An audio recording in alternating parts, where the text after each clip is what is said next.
Digimon Survive is a game that I really wanted to pick up because admittedly, the first trailer looked really neat with that tactical RPG gameplay that I like playing from time to time.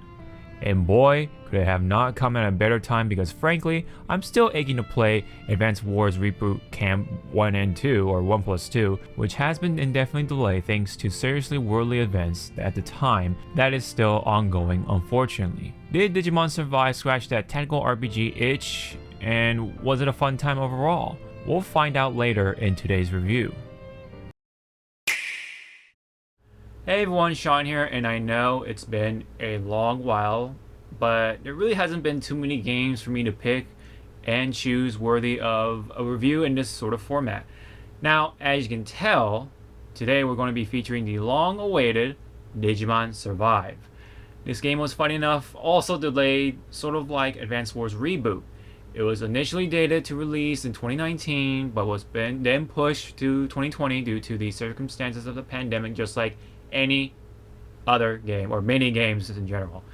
Then it was pushed to 2021, along with the radio silence that we were receiving, but then finally, eventually, we got the game on July 29th, 2022. I was stoked to try this out as a longtime Digimon fan ever since I was a wee little lad.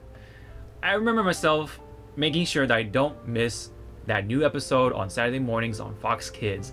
I even resorted to programming the VCR to record for me on time because I had to go to the Little League baseball games in the morning, every Saturday morning, around that same time. That's how dedicated I was at the time. After that, I did catch the Japanese version of Digimon, which of course completely gave off a different tone for the better. But anyway, after that, I did play some of the Digimon games here and there over the years with friends.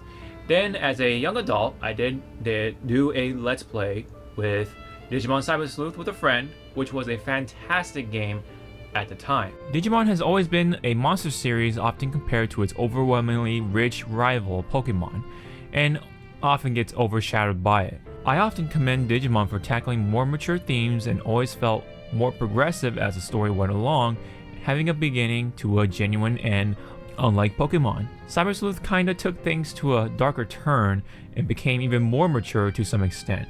Now this time in Survive, it took it to a whole new level, more ways than one. Now despite being delayed numerous times, did the wait pay off and did it turn out to be a great experience?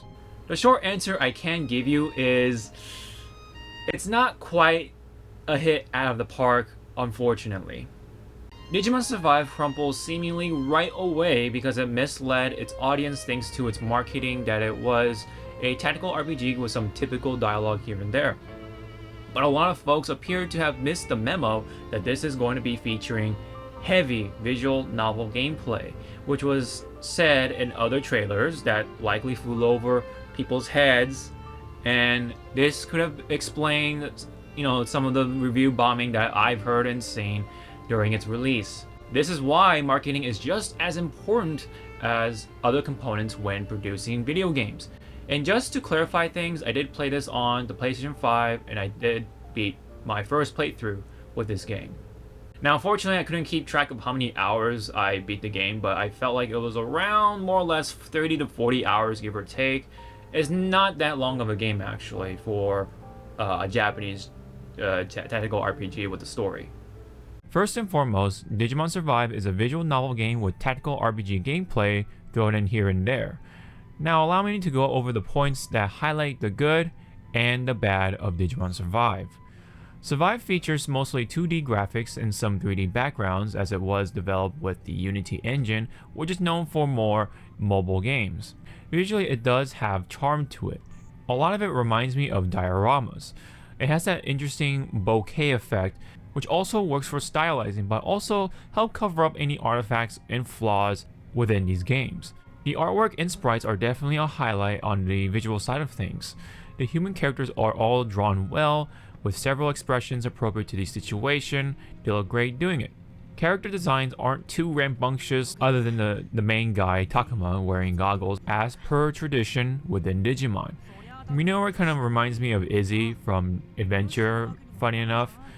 Anyway, I do like the overall art style of the characters, especially during the visual novel side of things. I really like how the lighting of the environment hits the character sprites. It just gives off that really cool look during these scenes. Now, during the battles, it's somewhat of a mixed bag. While most Digimon sprites look cool and neat, some of them kinda are looking inconsistent. Guilmon looks like something straight out of the anime, while others look like they were made for the game.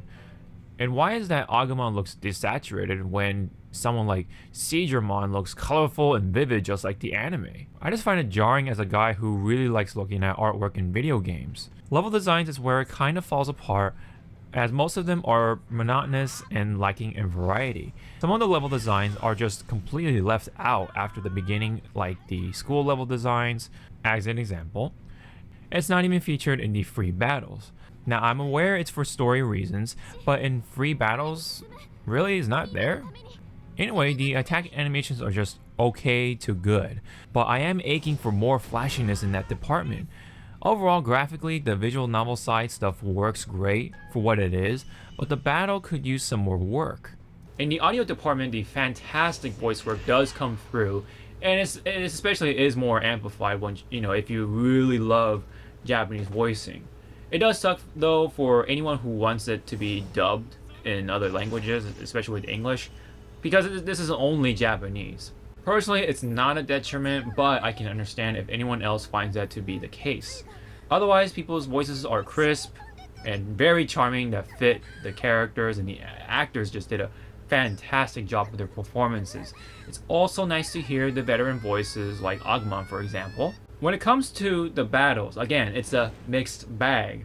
The talking Digimon are fine, but the Digimon that, you capture them, the enemy Digimon you can capture by talking to them, convincing you to join the team. Whenever you talk to those Digimon or defeat them, those wild Digimon that don't really talk, they make those sound effects.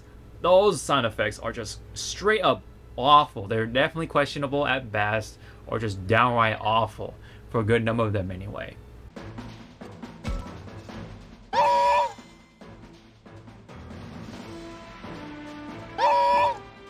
Otherwise, things like the music is pretty good. I do like the theme song that you can hear throughout not only the game, but in the main menu as well. It really, really fits into the overall atmosphere that Survive is really going for. It's kind of going for that sort of thriller slash horror, kinda. Like there's something always hanging over you in the background sort of thing. Like, that tension, that sense of tension is always kind of there. And that music is very appropriate to that sort of feeling that you are experiencing throughout the game. Now, the gameplay. Unfortunately, this is where it definitely falls apart to a certain degree, even though this was firstly marketed as a tactical RPG. This is just sadly shallow for the most part. There's really no cool or real strategy here, anything to do with the big brain to implement with your teams. All you really do is use your strongest Digimon, cover the enemy weaknesses, whether they're vaccine, data, or virus types, as there is a rock, paper, scissors mechanic as you would expect, and just rush them. Yeah, you can attack them from different sides for more damage, but in the end, it really doesn't help deepen the gameplay here. The enemy AI can be questionable and annoying at times. Sometimes they let themselves get boxed in a tactical RPG like this, and also they kind of just run away or run around and act like cowards. Not to mention, the levels are already sort of large for the worse because the pacing isn't snappy. You have to move your units quite a bit before you reach to your targets, for at least a number of levels anyway. It just seems like they put more effort in making the battles go by faster with the auto battles and the fast battle speed options, rather than trying to actually make the gameplay mechanics deeper. And it probably did that on purpose so that you can get to the visual novel side of things quicker. Not only that, but even the balancing of the Digimon is kind of questionable. I mean, War Greymon is clearly a powerful Mega Digimon, while my boy, Machine Dramon, while kinda cool, he just came out less badass than he should have. Even Gallopmon is good in comparison to Machine Dramon. What have they done to my boy? More on topic of the Digimon, the roster overall just leans way too much on Season 1. I mean, of course, it's the most popular one out there. especially here in the West, but it definitely would have been nice to see more than just the Adventure 01 Digimon. Granted, you do have some of the fewer, newer Digimon from other series such as Renamon, Gilmon, Lopemon, Labramon, Falcomon, etc. Not to mention, you get the same Mega Evolutions from different Digimon, so that also diminishes the variety you look forward to in a Digimon game, especially at this point where the catalog has grown exponentially larger. I mean, look at this. I mean, really, the battles and the combat stuff just felt like the least fun part of this entire package for a Digimon game, which is a damn shame. The only thing that is satisfying for this part of the game, this tactical side, are the Digivolutions, or evolving their Digimon, whatever you want to call it. When it comes to your partner Digimon, especially depending on your choices and paths you want to take, they evolve to different forms, especially with Agumon.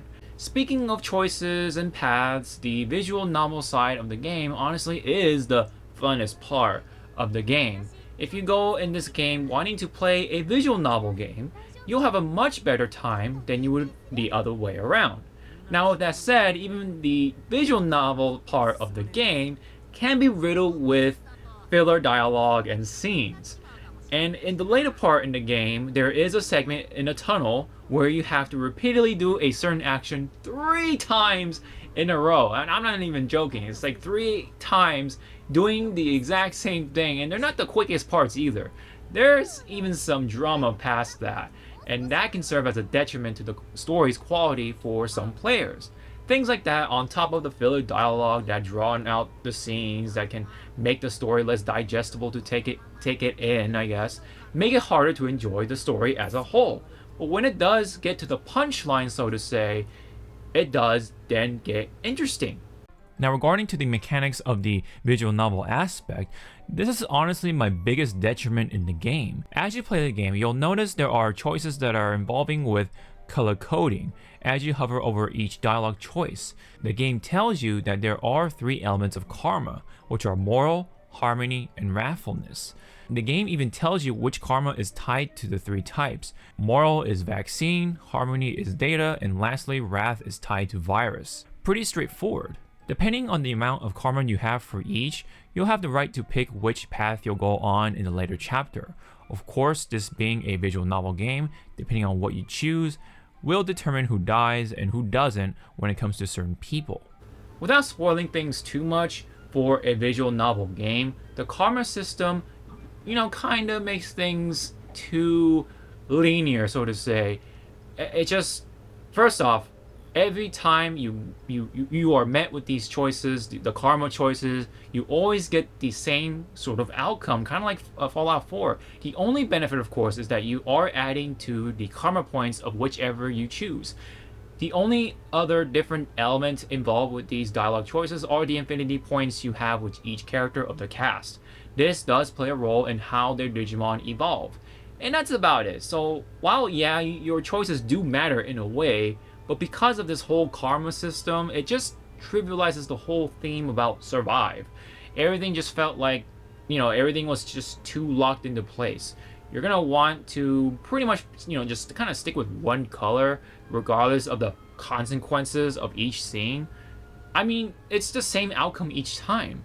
Once you play the game, you'll definitely know where I'm talking about, since I don't really want to spoil things too much here. But lastly, it doesn't feel too rewarding when it comes to Digimon evolutions that you get from whichever path you choose. Also, one path just felt way too optimal in comparison to the other paths. Now, I wanted to throw this in before I really wrap things up regarding to the visual novel side of the mechanics once again.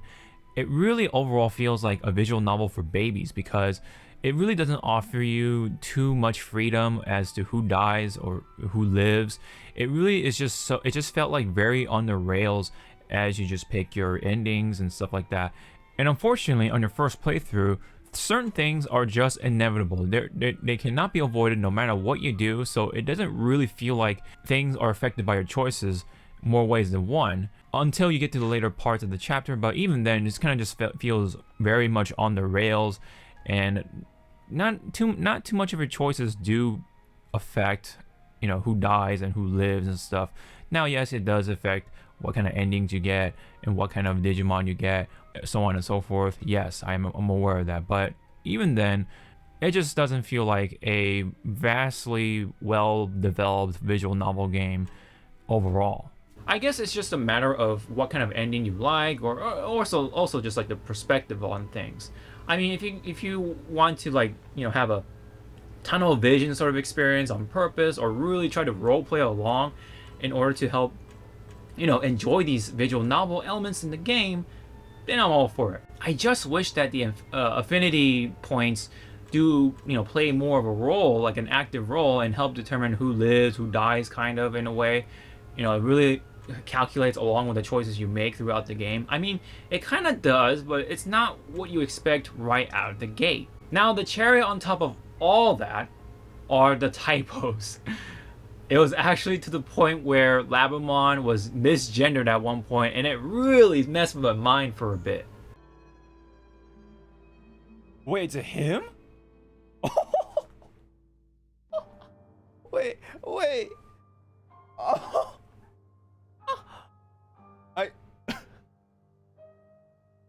This whole time I thought Labramon was a she. Oh no. They never said anything. I just... God damn it. I've been bamboozled. And even this happened during my playthrough. Now, with all that said, did I still enjoy the visual novel side of Digimon Survive? Yes. Yes, I did. I did enjoy the story and the characters overall, as they were all interesting and fun to talk to in their own unique ways. While there aren't hard favorites, I guess, I'll just have to say Aoi at the very most when it comes to the human characters, but I gotta give credit to Agumon. I gotta give him credit for just being so lovable and just so much huggable. He's basically the best buddy you'd want, especially if you're going through all the tough losses, all the real shit you're going through in this game. Agumon is your guy. The cast overall reminds me of Adventure 1 or Season 1, which is pretty nice in terms of nostalgia, but it also paints an interesting universe for Digimon, as it how in terms of how it connects with planet Earth and the digital world. And despite the filler and the slowness at times, that sluggish parts of the story, there were moments where it was like either very wholesome or very gruesome. And that's what I really enjoyed about Digimon Survive. It's just that tension that you just never know, what sort of surprises were around the corner, unlike the gameplay, unfortunately. Now you can skip this part for the review, since I'm going to be talking about spoilers for Digimon Survive in this section here. わかったよ。ここにいるよりはマシだ。俺も行くよ。So in this game, no matter what you do, Ryo and Shuji die regardless of what you do. No, it doesn't matter. I mean, it makes sense if you think about it and play the game, I guess, but even then, you're not given the ability to perfect your run, which adds to the whole point of the visual novel side of things not being, freedom-esque. It just feels too linear and locked in. Who else dies depends on what path you choose. Not only that, but you get to determine your ending and the Mega Evolution Agumon evolves to. Now, picking the moral path is just it's just too optimal. It's just the most optimal, like I said before. No one else dies, and you get to pretty much get the most powerful Mega Digimon, in my opinion, in the game, which is War Greymon. And to support that point, you get to, get the Mega forms just by evolving the ones that you captured. Like, for example, I wanted Machine Dramon, so I just evolved that from an Andromon I got from my playthrough. You can even grab an Agumon somewhere in the game, and you can evolve that one to whatever you want, depending on your choice. So to me, it just kind of feels pointless to pick the other paths, unless I'm bloody curious about the endings. But really, I wanted, Great War Greymon, hence my moral path. You kind of get to figure it out, because the game tells you, like, which one is which, especially during your first playthrough. So that was my experience. Which is further why I thought this whole system kind of ruins the visual novel experience for me, with an otherwise enjoyable story from Survive. Regarding to the characters, Ryo was, kind of that tragic character to me. I know he kind of acted like an asshole, but he kind of comes from a more relatable standpoint. I'm sure he has redeeming qualities if he's allowed, more time for you to talk to. But Shuji, when it comes to Shuji, I just wanted to punch him in the face so many goddamn times. Especially every fucking time he talked down to Lopmon like that. Just so I just thought his death was more poetic, but I felt some guilt because I didn't want him to die for the sake of the game. Not to mention Lopmon dies because of Shuji, so pretty much, yeah, he just does not deserve any of that. So I'm all for Lopmon. Shuji can just... Now I know this is a visual novel game, so you're gonna have the characters you're gonna hate their guts. But man, Shuji, I gotta say it, I just hate his guts. あんなの勝てるわけがない。怖いよ。怖いのはみんなそうだろ。頼りにならないな。僕たちだけじゃ無理だ。ここに残るべきだ。修二、怒らないで。うるさい。お前は黙ってろ。そんなこと言わないで。助けてあげようよ。うるさい。お前が口出しするな。僕だって修二を守るよ。お前なんかに守れるわけが。 So ultimately, Digimon Survive is kind of a mixed bag for me. On one hand, the tactical RPG is rather disappointing, and the visual novel side of things is rather enjoyable despite its apparent flaws. I enjoy the story, especially with Agumon. It is nice to see Digimon again in a video game, but just wish things were executed rather differently. Strangely, I actually wish that this was a fully fledged visual novel game.